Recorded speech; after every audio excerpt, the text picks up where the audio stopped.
નમસ્કાર મિત્રો, કંડક્ટર પરીક્ષા માટે ખૂબ જ ઉપયોગી એવા પ્રશ્ન સાથેનું મોડલ પેપર 6 ને આપણે આ વિડીયોમાં સંપૂર્ણ સમજ સાથે જોવાના છીએ. અને વિડીયોને લાઈક કરજો, શેર કરજો અને જો ચેનલમાં નવા હોય તો સબસ્ક્રાઇબ પણ કરજો. તો શરૂ કરીએ પ્રથમ પ્રશ્નથી.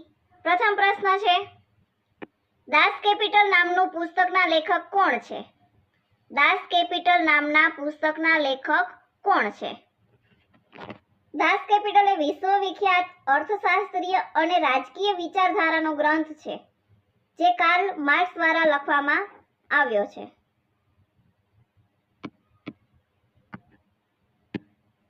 બીજો પ્રશ્ન છે, રેડક્લિફ સમિતિ શા માટે નીમવામાં આવી હતી? રેડક્લિફ સમિતિ શા માટે નીમવામાં આવી હતી?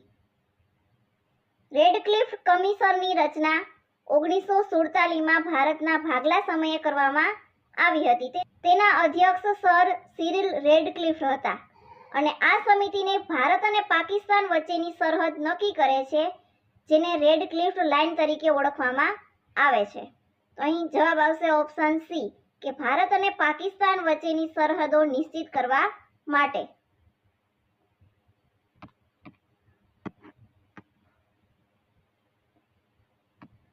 દક્ષિણથી ઉત્તર ક્રમમાં આવતા રાજ્યોને યોગ્ય ક્રમમાં ગોઠવો.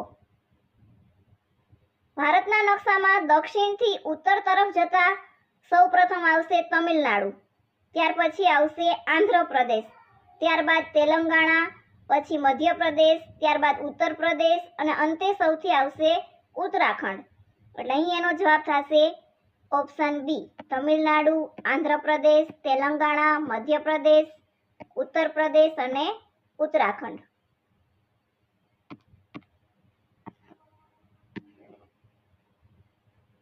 મોટર વાહન અધિનિયમ ક્યારથી અમલમાં આવ્યો? મોટર વાહન અધિનિયમ ક્યારથી અમલમાં આવ્યો? મોટર વાહન અધિનિયમ 1988 એ 1 જુલાઈ 1989 થી અમલમાં આવ્યો. ઓપ્શન સી, 1 જુલાઈ 1989.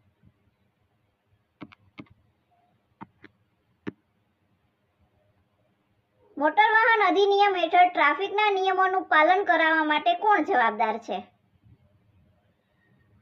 મોટર વાહન અધિનિયમના અમલ અને નિયમોના પાલનની દેખરેખ માટે મોટર વ્હીકલ ઇન્સ્પેક્ટર જવાબદાર અધિકારી છે. Option D, motor vehicle inspector.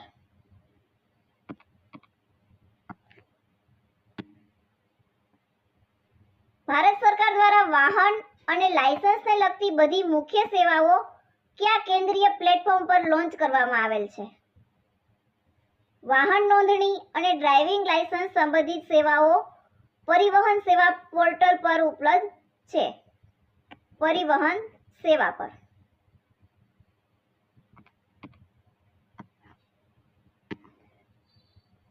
Conductor મિત્ર યોજના કયા વર્ષમાં શરૂ કરવામાં આવી હતી? જીએસઆરટીસી દ્વારા કંડક્ટર મિત્ર યોજના છે એ વર્ષ 2019માં શરૂ કરવામાં આવી હતી.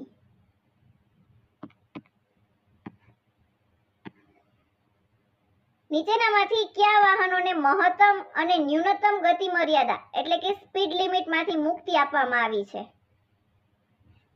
કાયદા મુજબ વિશેષ પરિસ્થિતિમાં ઇમરજન્સી વાહનો એટલે કે ઇમરજન્સી વાહનોમાં ફાયર બ્રિગેડ, એમ્બ્યુલન્સ અને સરકારના ધ્યેય માટે વપરાતા વાહનો છે એને ગતિ મર્યાદામાં છૂટછાટ આપવામાં આવી છે. એટલે અહીં જવાબ આવશે આપેલ તમામ. ઇમરજન્સીમાં ફાયર બ્રિગેડ, ઇમરજન્સીના કિસ્સામાં એમ્બ્યુલન્સ, સરકારના ધ્યેય માટે વપરાતા વાહનો. આ બધા વાહનોને સ્પીડ લિમિટમાંથી મુક્તિ આપવામાં આવી છે.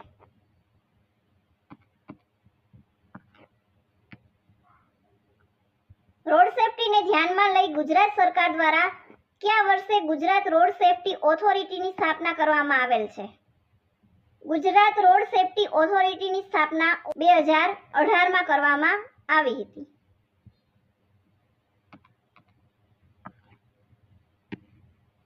કઈ જોગવાઈ પરમિટની આવશ્યકતાની ચર્ચા કરે છે?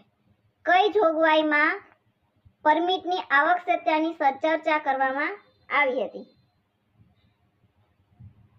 મોટર વાહન અધિનિયમની કલમ 66માં જાહેર સેવા વાહનો માટે પરમિટની આવશ્યકતા વિશે જોગવાઈ કરેલ છે. કલમ નંબર 66.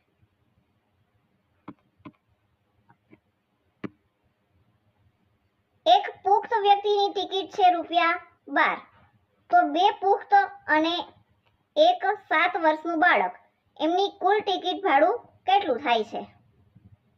અહીંયા આપણને આપેલું છે એક પુખ્ત વ્યક્તિની ટિકિટ છે ₹12 અને એવા 2 પુખ્ત છે એટલે કે 12 દુ થશે 24, 2 છે, 2 પુખ્ત માટે ₹24.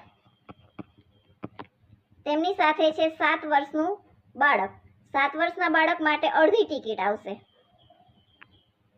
બાળકની ટિકિટ થશે અડધી, 12 ના અડધા થશે ₹6. કુલ ટોટલ કરીએ 24 પ્લસ 6 થશે ₹30. તેમને કુલ ભાડું ચૂકવવું પડશે ₹30. Option A.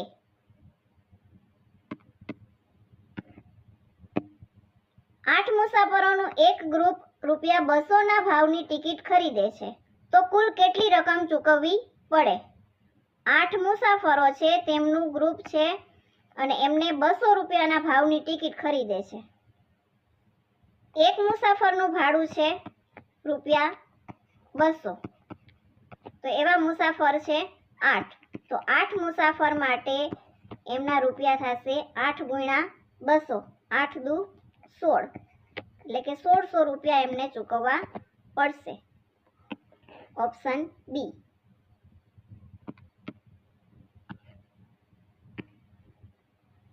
ભારતમાં જીપ્સમનું સૌથી વધારે ઉત્પાદન કરતું રાજ્ય કયું છે?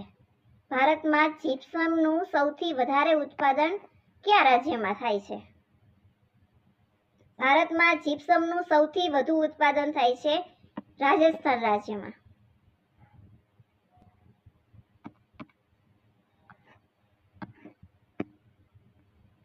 પાંચ વ્યક્તિઓનું એક ગ્રુપ મુસાફરી કરે છે.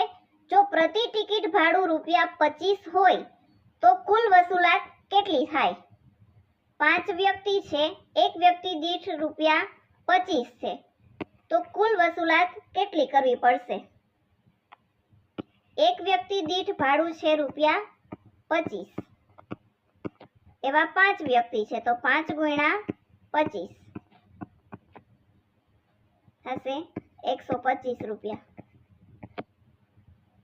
Option B.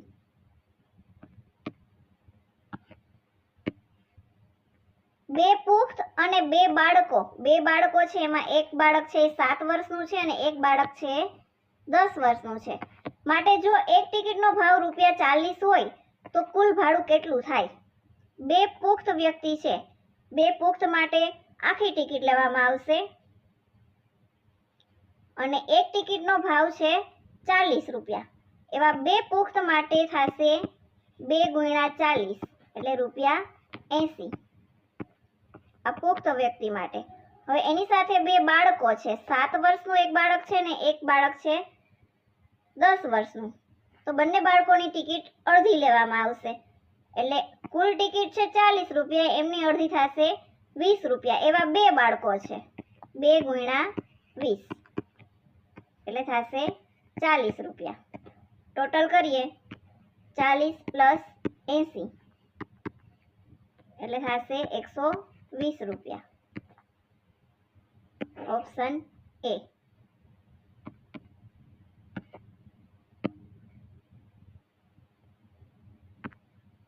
કિલોમીટર એટલે કે એક સ્ટેજ.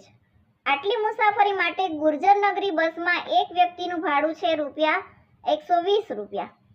તો બે સ્ત્રીઓ અને એક 11 વર્ષના બાળકનું કુલ ભાડું કેટલું થશે? એક સ્ટેજ એટલે કે 6 કિલોમીટર બરાબર એક સ્ટેજ અને આટલી મુસાફરી માટે એક વ્યક્તિનું ભાડું છે ₹120. બે સ્ત્રીઓ માટે ભાડું થશે 120 ગુણ્યા 2 બરાબર થશે ₹240. બે સ્ત્રીનું ₹240. એમની સાથે એક 11 વર્ષનું બાળક છે. 11 વર્ષનું બાળક હોય એટલે એનું અડધી ટિકિટ લેવામાં આવશે. 120 ના અડધા થશે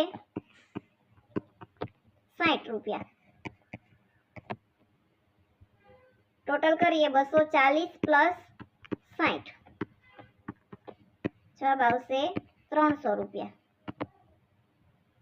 ઓપ્શન એ.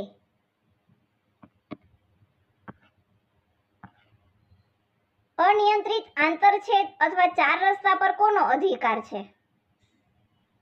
અનિયંત્રિત ચાર રસ્તા પર જમણી બાજુથી આવતા વાહનને પ્રથમ માર્ગ આપવામાં આવે છે. એટલે અહીંયા જવાબ આવશે ઓપ્શન સી કે જમણી બાજુથી આવતા વાહનોને ચાર રસ્તા પર પહેલો અધિકાર છે.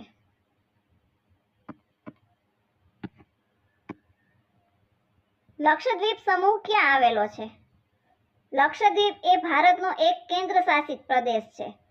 તે કેરળના પશ્ચિમ કિનારાથી અરબી સમુદ્રમાં આવેલો છે અને લક્ષદ્વીપ છે એ કુલ 36 ટાપુઓ આવેલા છે. લક્ષદ્વીપમાં કુલ 36 ટાપુઓ છે. અહીં જવાબ આવશે ઓપ્શન એ અરબી સમુદ્રમાં આવેલો છે.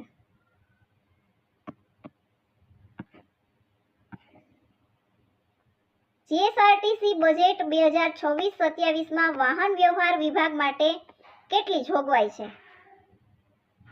જીએસઆરટીસીના 2026-27 ના બજેટમાં વાહન વ્યવહાર વિભાગ માટે અંદાજે 4314 કરોડની જોગવાઈ કરવામાં આવી છે.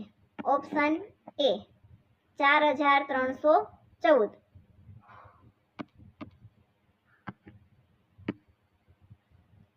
વળાંક લેતા પહેલા તમારે કેટલા અંતરે અગાઉથી સિગ્નલ આપવું જોઈએ? વળાંક લેતા પહેલા આશરે 100 ફૂટ એટલે કે લગભગ 30 મીટરના અગાઉ ઇન્ડિકેટર આપવો જોઈએ, એટલે કે 100 ફૂટ. Option C.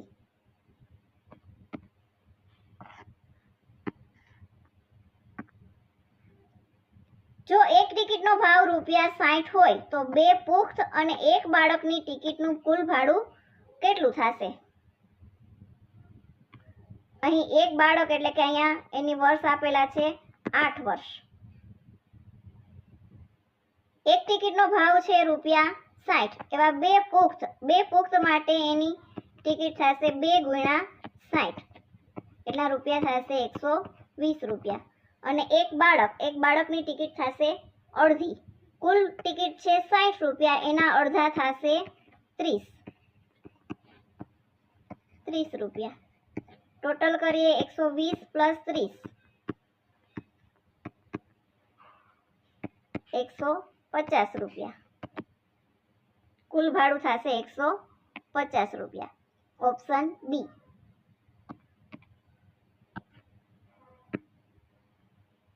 સાપેક્ષતાવાદનો સિદ્ધાંત આપનાર કોણ છે? સાપેક્ષતાવાદનો સિદ્ધાંત કોણે આપેલો છે?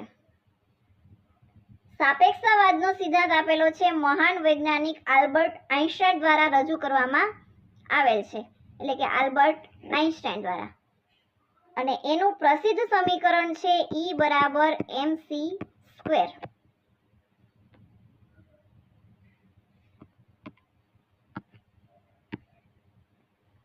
લોકસભાની બધી જ સંસદીય સમિતિના અધ્યક્ષની નિમણૂક કોણ કરે છે?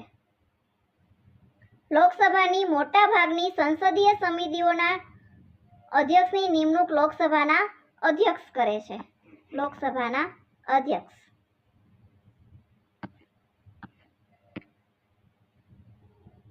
જનનીની જોડ સખી નહીં જડે રે લોલ પંક્તિની રચના કોણે કરી છે? જનનીની જોડ સખી નહીં જડે રે લોલ એ ગુજરાતી સાહિત્યની અમર કાવ્ય રચના કવિ બોટાદકર દ્વારા કરવામાં આવેલી છે. દામોદર ખુશાલદાસ બોટાદકર.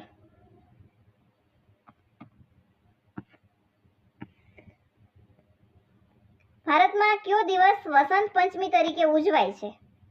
વસંત પંચમી તરીકે કયો દિવસ ઉજવવામાં આવે છે? વસંત પંચમી છે એ હિન્દુ પંચાંગ મુજબ માઘ એટલે કે ગુજરાતી પંચાંગમાં મહા શુદ્ધ પાંચમના દિવસે ઉજવવામાં આવે છે. ઓપ્શન સી મહાસુદ પાંચમના દિવસે વસંત પંચમી ઉજવાય છે.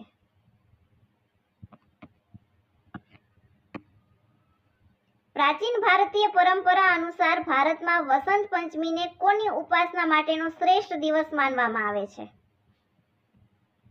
વસંત પંચમીના દિવસે વિદ્યા, જ્ઞાન, સંગીત, કલા અને વાણીની અધિષ્ઠાત્રી દેવી સરસ્વતીની પૂજા કરવામાં આવે છે. એટલે ઓપ્શન ડી, દેવી સરસ્વતી.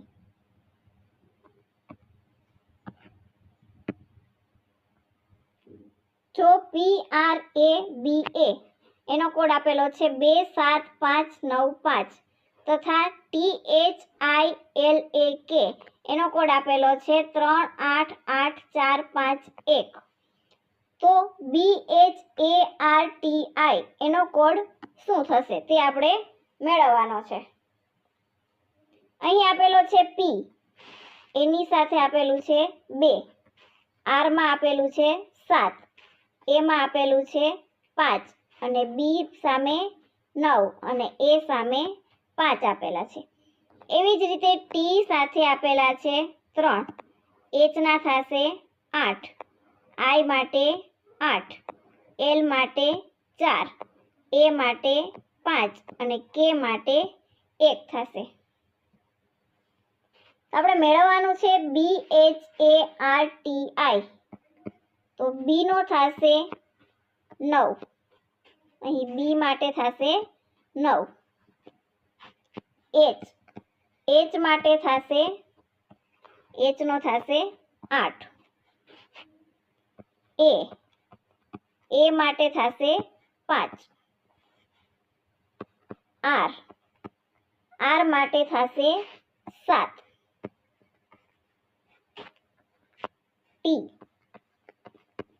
T માટે થશે 3, T માટે 3 અને I માટે થશે 8. તો આપણો અહીં જવાબ થશે 9, 8, 5, 7, 3, 8, ઓપ્શન ડી.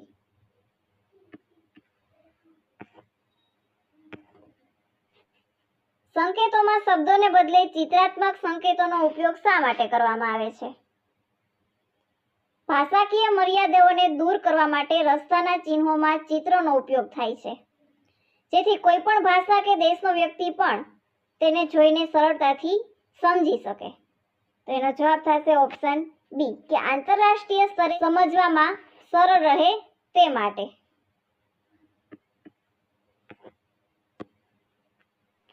સ્ટેજ કેરેજમાં ડ્રાઈવર ઉપરાંત કેટલાથી વધુ મુસાફરો લઈ જવાની જોગવાઈ છે?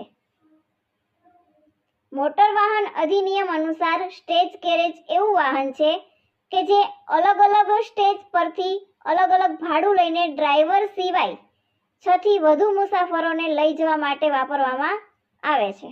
અહીં એનો જવાબ થશે ઓપ્શન બી.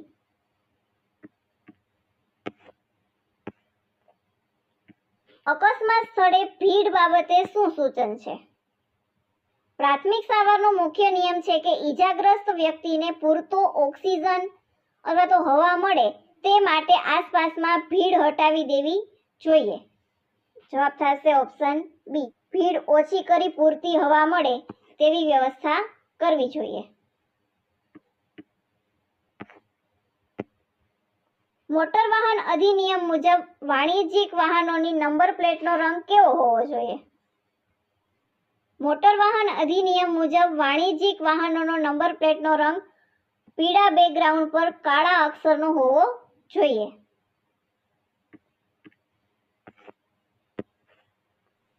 હાલનો મોટર વાહન અધિનિયમ ભારતીય સંસદમાંથી ક્યારે પસાર થયો? હાલમાં અમલમાં રહેલો મોટર વાહન કાયદો સંસદ દ્વારા 1988માં પસાર કરવામાં આવ્યો હતો અને તે 1 જુલાઈ 1989 થી અમલમાં આવ્યો હતો. જવાબ આવશે ઓપ્શન બી, 1988 થી.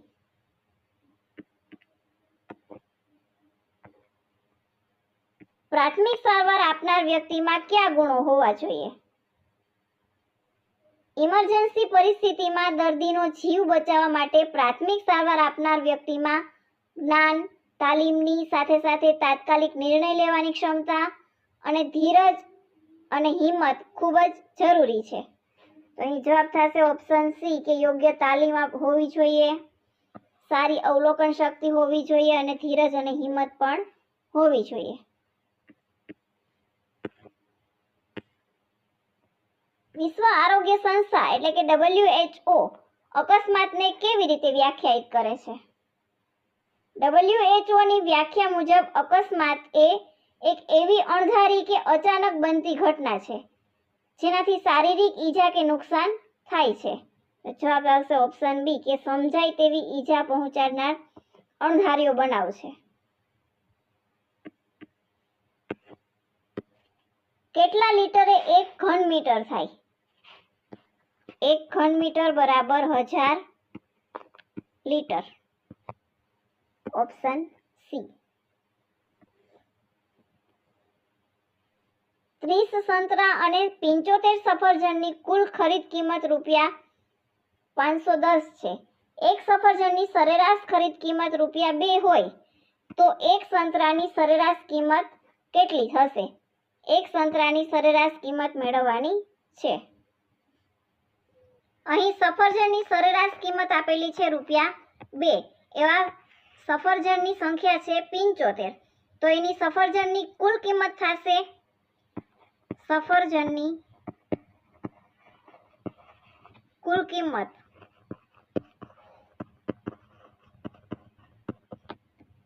75 ગુણ્યા 2 એટલે થશે 150 રૂપિયા. સફરજનની કુલ કિંમત થશે 150 રૂપિયા.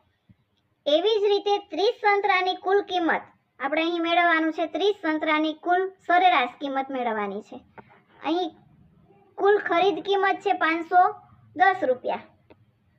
તો 510 માંથી 150 બાદ કરીએ તો થશે 360 રૂપિયા. તો સંતરાની સરેરાશ કિંમત થશે, સંતરા માટે સરેરાશ કિંમત થશે 360 ભાગ્યા 30. 30 સંતરા આપેલા છે 360 રૂપિયા અને એને ભાગ્યા 30. 0 0 કેન્સલ, 12 તેરી 36 એટલે સંતરાની સરેરાશ ખરીદ કિંમત થશે રૂપિયા 12. ઓપ્શન બી.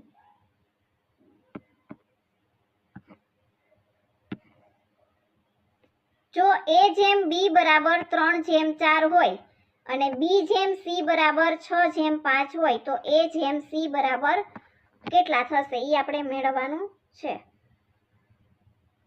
અહીં આપેલું છે A/B બરાબર 3/4 આપેલું છે અને B/C બરાબર આપેલું છે 6/5. તો આપણે અહીંયા મેળવવાનું છે A/C. તો આપણે B ની સરખામણી સરખી કરીએ. અહીંયા B બરાબર 4 આપેલું છે અને અહીંયા B બરાબર 6 આપેલું છે. તો અહીંયા પહેલાને આપણે 3 વડે ગુણીએ અને બીજાને આપણે 2 વડે ગુણીએ એટલે B છે એ સમાન થશે. પેલું આખું પદ છે એને 3 વડે ગુણવાનું અને બીજું પદ છે એને 2 વડે ગુણીએ. તો A/B બરાબર થશે 3 તેરી 9 જેમ 4 તેરી 12 અને B/C એનું થશે એને 2 વડે ગુણવાના છે એટલે કે 6 દુ 12 જેમ 5 દુ 10 એટલે B ની કિંમત સરખી થઈ ગઈ. વધ્યું A/C. તો A/C બરાબર થશે 9/10. ઓપ્શન બી.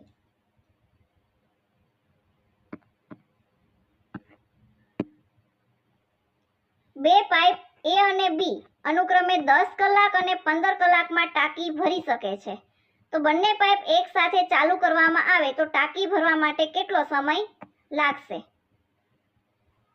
અહીં શોર્ટકટ ટ્રીકનો ઉપયોગ કરીએ કે પહેલા A અને B આપેલું છે 10 કલાક અને 15 કલાક.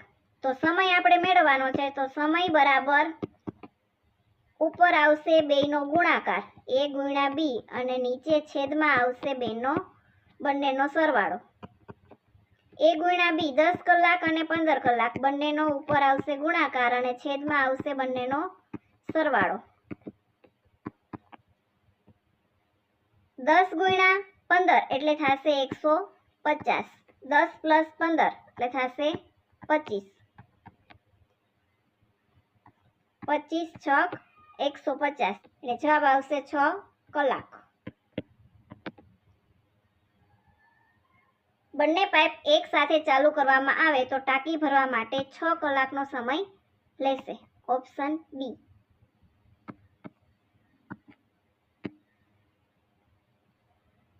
સૂર્યનગરી એ કયા ડિવિઝનની બસનું સત્તાવાર ઓળખ નામ છે? સુરત ડિવિઝન માટે સૂર્યનગરી નામ વપરાય છે. અહીં જવાબ આવશે ઓપ્શન સી. અહીં વડોદરા માટે આવશે વિશ્વામિત્રી. નડિયાદ માટે આવશે ખેડા અથવા તો અમૂલ અને વલસાડ માટે આવશે દમણગંગા.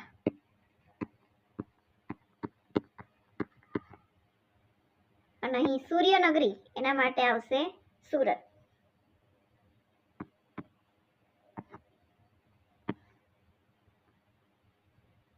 બસોની સરળ ઓળખ માટે દરેક ડિવિઝનને ચોક્કસ નામ અપાય છે. તે મુજબ ભાવનગર ડિવિઝનની ઓળખ કયા નામથી ઓળખાય છે? ભાવનગર ડિવિઝનની બસની ઓળખ શેત્રુંજય તરીકે ઓળખવામાં આવે છે. Option C. અહીં સૌરાષ્ટ્ર માટે રાજકોટ, ગીર, અમરેલી અને સોમનાથ માટે જૂનાગઢ.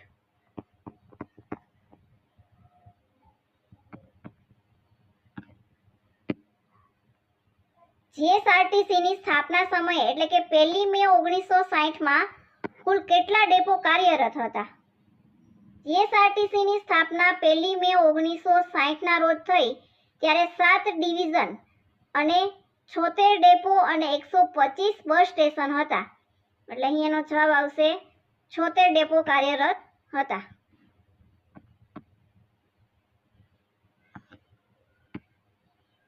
જીએસઆરટીસી બોર્ડના તમામ ડિરેક્ટરોની મુદત કેટલા વર્ષની હોય છે?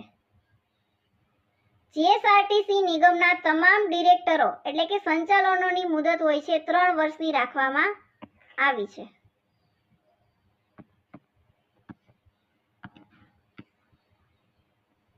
ગુજરાત રાજ્ય રોડ ટ્રાન્સપોર્ટ કોર્પોરેશન નિયમો ક્યારથી અમલી બન્યા? જીએસઆરટીસી કોર્પોરેશનના નિયમો 1 જુલાઈ 1971 થી અમલમાં મૂકવામાં આવ્યા હતા. Option A. 1 જુલાઈ 1971 થી.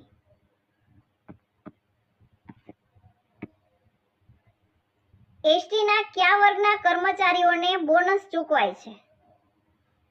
એસટી નિગમના વર્ગ 4 એટલે કે ક્લાસ 4 ના કર્મચારીઓને બોનસ ચૂકવવાની જોગવાઈ રહેલી છે. વર્ગ 4.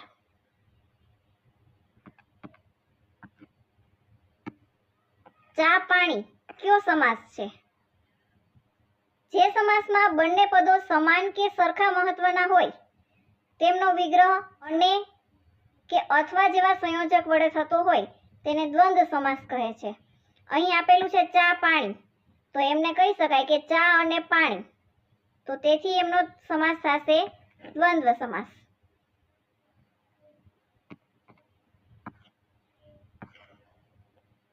નીચેનામાંથી કયો શબ્દ સમાનાર્થીમાં નથી? અહીં 4 ઓપ્શન આપેલા છે, એમાંથી સમાનાર્થી શબ્દમાં કયો ઓપ્શન નથી તે આપણે મેળવવાનો છે.